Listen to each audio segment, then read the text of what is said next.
аз 7 تا 21 ноябр дар шаҳри Ар-Риёзи Арабистони Саудӣ бозиҳои ҳамбастагии исломӣ баргузор мегарданд ва дар қатори дигар варзишгарони мо мунтахаби футболи толории мо ҳам дар ин мусобиқа ширкат мекунад ва чанд рӯз аст ки мунтахаби мо дар ин маҷмӯаи варзишӣ омодагиҳои худро шурӯъ кардааст ва ҳамакун меравем дохил то аз тамринҳои онҳо чанд наворе бардошта бошем.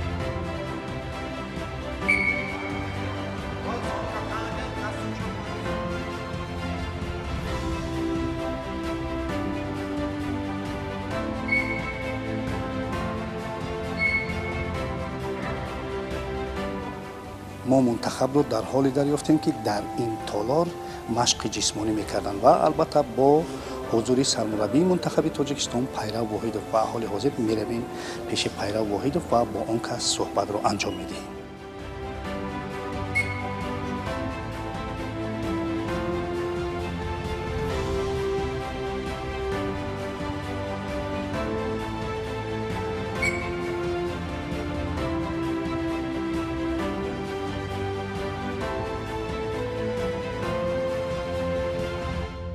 Пайрав, барои ҳамаамон муборак бош. Албатта ширкат дар ин як гуна мусобиқаи хеле бонуфус. Хуб бигӯед ки аз кай шурӯъ кардед ҷамъомадро? Ташаккури зиёд. Аз рӯзи 27 шурӯъ кардем ҷамъомадро. Дар як рӯз 2 маротиба саҳар дар маҷмӯаи варзишии донишгоҳи миллӣ ва бегоҳ дар Хӯҳи Олим машқ тамрин карда истодаем. Бисёр хуб. Киҳо ҳамакнун ҷалб шуданд ба ин ҷамъомад? 3 нафар бозингар аз дастаи Сипар, 3 нафар аз Истиқлол, 4 нафар аз дастаи Сорокомпания, 1 нафар аз дастаи Мунотбанк ва 2 нафар аз дастаи Сомон ва Идрисёров аз дастаи Олустари Бухоро. албатта яке аз масъалаҳои асосӣ ин адами чанде аз бозингарон ба виҷа яке аз лидерони даста Файзали Сардоров дар ҷамъомади машқӣ мебошад. агар дар бозиҳои марҳилаи гурӯҳии ҷоми Осиё даъват нашудани Файзали Сардоров иллатҳои интизомӣ дошт, пас ин маротиб сабаби он комилан чизи дигар аст. Пайрав, албатта суол сари ҳамон масъалаи пешин меравад. ҳузури Файзали Сардоров ё ноҳузури ӯ? Файзали Сардоров дар бозии Суперҷон бо дастаи Истиқлол ҷароҳат бардошт ва ба фикрам 1-2 моҳ бозӣ кардан наметавонад аз рӯи фарзияи пизишкон. Иллати набуданаш ин аст? осеб гирифтагӣ аст ва ҳозир тавобат карда истодааст.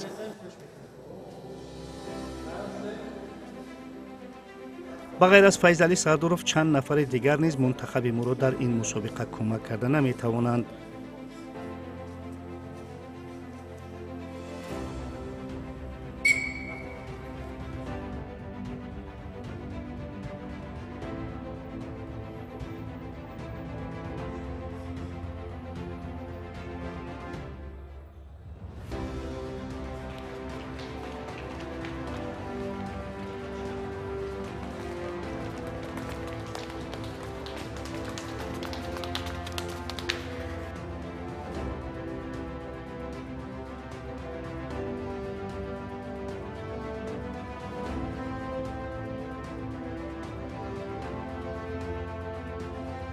алиф Комрон ки дар бозии охир бо дастаи ЦСКаи Душанбе ки бозӣ буданд, дар охири қисми аввал тамрин ҷароҳат бардошт, яъне ки мушаки хатташа ки пои росташ.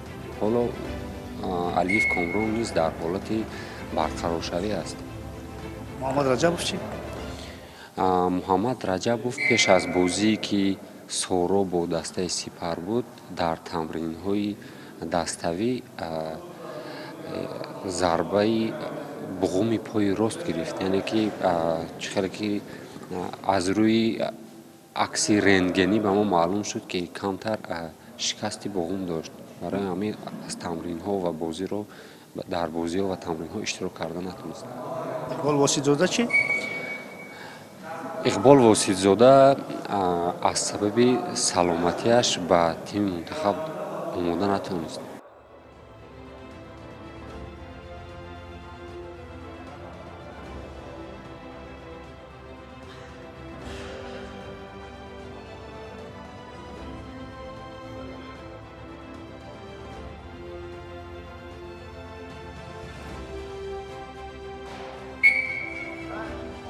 агар набудани чанд бозингари калиди хати ҳуҷуми моро андаке коҳиш медиҳад, аммо мураббии дарвозабонҳои мо Саид Торобидеҳ аз ҳузур ва вазъи солимии дарвозабонҳои мунтахаб қаноатмандӣ дорад.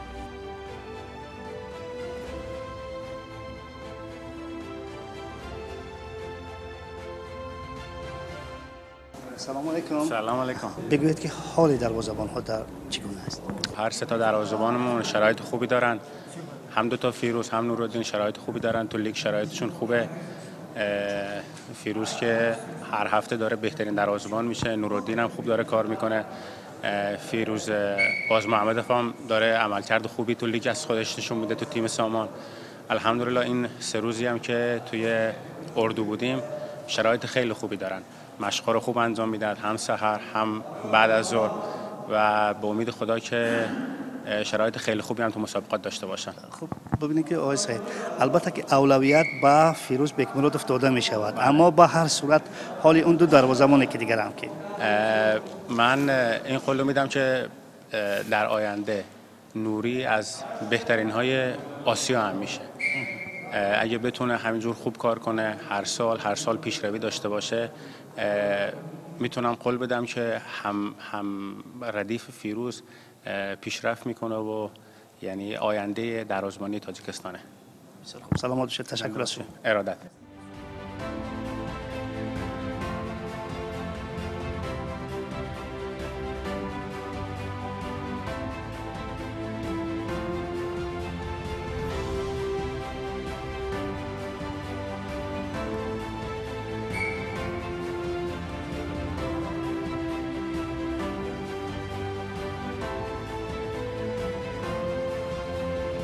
ҳайат аз бозиҳое ки дар марҳилаи интихобии ҷоми осиё гузаронда мемонад тафовуте дорад ё на? тафовут дорад, барое ки мо 14 нафарро даъват кардем, 2 нафар бо иллати доштани ҷароҳат натавонистанд ба ҷамъият ҳозир шаванд. Комрон Алиев аз дастаи Сихол ва Иқбол Воситзода як тамрин гузаронд ва мо ҷавоб додем барое ки ҷароҳат дорад, бояд рам тафовут кунанд. ҳозир ҳамагӣ 12 нафар бозингар аст. шумо басанда аст барои чунин як мусобиқаи бо нуфуз 12 нафар? басанда нест, лекин мо натавонистем онҳоро иваз кунем. аз рӯи низомномаи ҳамон мусобиқа мо бояд як маротиба иваз карда метавонистем. мо иваз кардем Муҳаммад Раҷабовро ба Иқбол Воситзода, лекин ҳам ҷароҳат бардошт. барои он зиро 9 бозингар ва 3 дарвозабон аст. бояд гуфт мунтахаби мо барои аввалин маротиб дар ин мусобиқа ширкат меварзад ва ҳарифони гурӯҳии мунтахаби тоҷикистон, яке аз грандҳои футзали осиё, мунтахаби эрон, мунтахаби афғонистон ва боз яке аз бузургони футболи қораи африқо, мунтахаби Марокаш мебошад.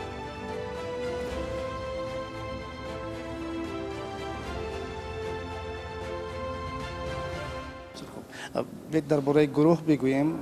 фикр мекунам ки ҳарифонро хуб медонед. гурӯҳи хуб аст. қаҳрамони минтақаи худашон эрон, Марокаш, Афғонистон. Ягон дар ягон мусобиқаҳои бонуфуз ба мо ягон гурӯҳи заиф афтодагӣ нест. барои ҳамин агар гӯем ки синсац ҳам нашуд, барое ки дар ҷоми ҷаҳон Португалия, Марокаш, Панама, дар бозии ҳамбастагии исломӣ Марокаш, Эрон, Афғонистон. қайрат паҳлӯро масъаларо аз дигар паҳлӯ бибинем. шояд онҳо низ ҳамакнун баъди иштироки бомуваффақонаи футболи мо фикр мекунанд ки барои онҳо ҳам хело як ҳарифи пурқувват афтодааст дар гурӯҳ. کوشش میکنیم که یک بازی خوب نشون بدیم برای که با اینکه حریف‌های پرقوت ما با در کجا بازی کردن میتوانیم.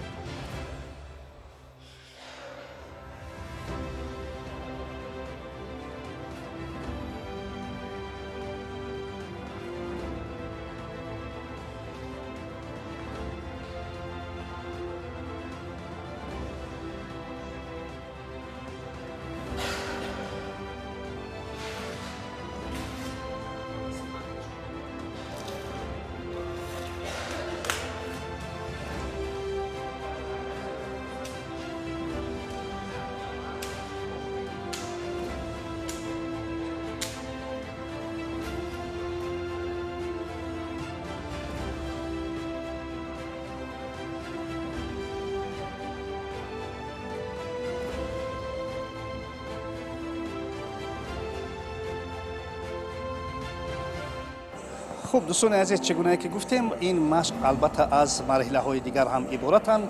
من این تالاری که همکنون بازیگران بعد از یک تنفس کوتاه میآیند و در اینجا مشق خود را ادامه میدهند.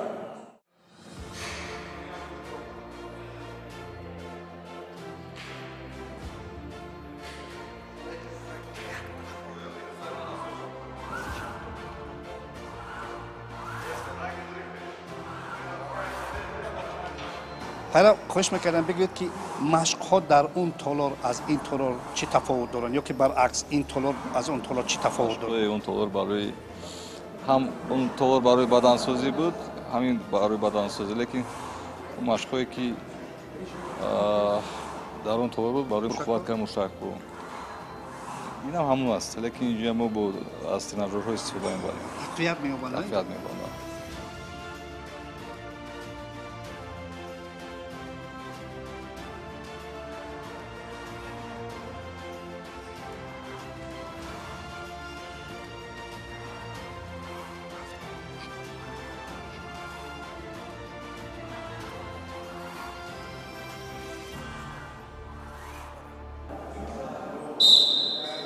ما به هر صورت تجربه اشتراک در مسابقه های فراقاروی و فراجهانی داریم، اما به هر صورت برای اولین مراتب در این گونه مسابقه شرکت میکنیم، درست؟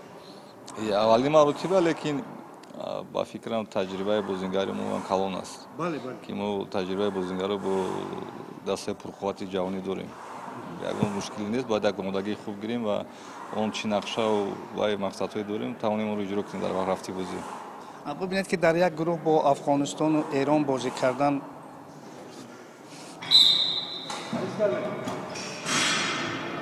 با ایران، با منتخب ایران سال آخر بازی کردگی نیستیم. با هیئت اساسیش سال 23 با هیئت دوم در بازی کف در دوشنبه بازی کردیم، لیکن باید یک وقت بازی میکردیم. خوب شد در مسابقه قطعشون بازی میکنیم و قوای خود رو میسنجیم با یکی از ابرقدرت‌های فوتبال آسیا.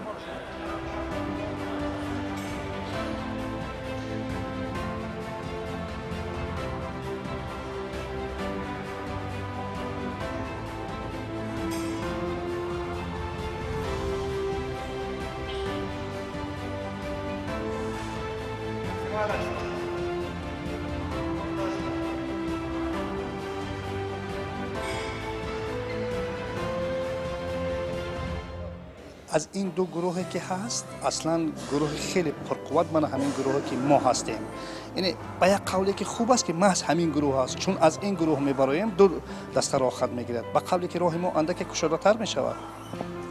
با فکرم گروه ما از نظر به گروه سخت‌تر است، لیکن ما باید کشتیم با دسته پرقوت بیشتر بازی کنیم. این یک تجربه خوب میشد برای آمادگی برای بازی‌های جام و بازی‌های نهایی جام آسیا. بسیار خوب میشود.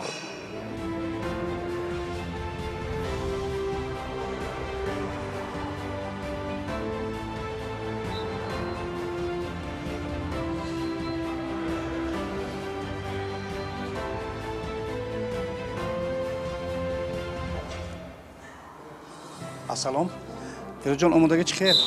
آمادگی خوب است. ما یک رو تمرین کرده ایستادیم با بازیگران. آمادگی خوب البته. مهم که جراحت نیست. نه جراحت نیست. فیروز جان ببینید که البته ما و شما تجربه خوبی در مسابقه های فراقاروی و فراجهانی بازی کردن رو تجربه رو داریم، اما این برای اولین مرتبه است که در مسابقه بازی های همبستگی اسلامی شرکت میکنیم. یگان احساسات دیگر است یا اینکه هم تو عادی؟ البته عادی است. البته حریفان پرقوت است. مثل دیگر مسابقه عادی رفته بازی خوبی خود رو نشان داده با جام آسیا تیاری می‌بینم. البته خوب ببینید که گروه ما چون همیشگی گروهی سخت است. ایران، افغانستان، مراکش، خب چگونه بها دادن ممکن است؟ بله، ما علاقه آموخته شدیم، گویم هم خطا نمیکنیم. فرق نداره با ما کی است، ما علاقه نشان دادیم مقابل هر یک آنها بازی کردن میتوانیم. مثل همان پیشینه میبریم بازی خود نشان میدیم. چون همیشگی فیروز را در خط هجوم همچون بازیگر اضافی میبینیم یا نه؟ البته به این نمیشه. موفقیت فیروز جان. سلام. تشکر.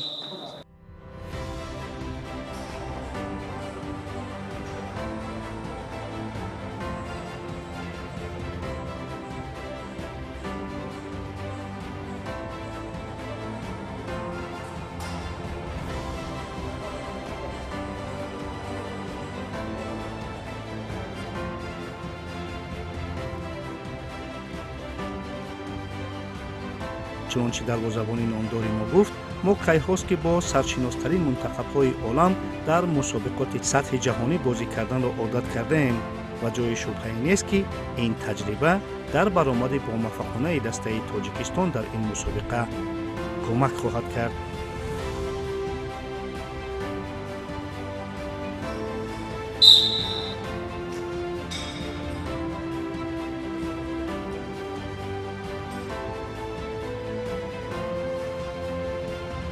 کی سفر میکنیم؟ سفر روز 2 نوامبر سفر میکنیم به دولت عربستان سعودی. روز 4 نوامبر بازی اولین با فکرم با دسته افغانستان است. برای موفقیت.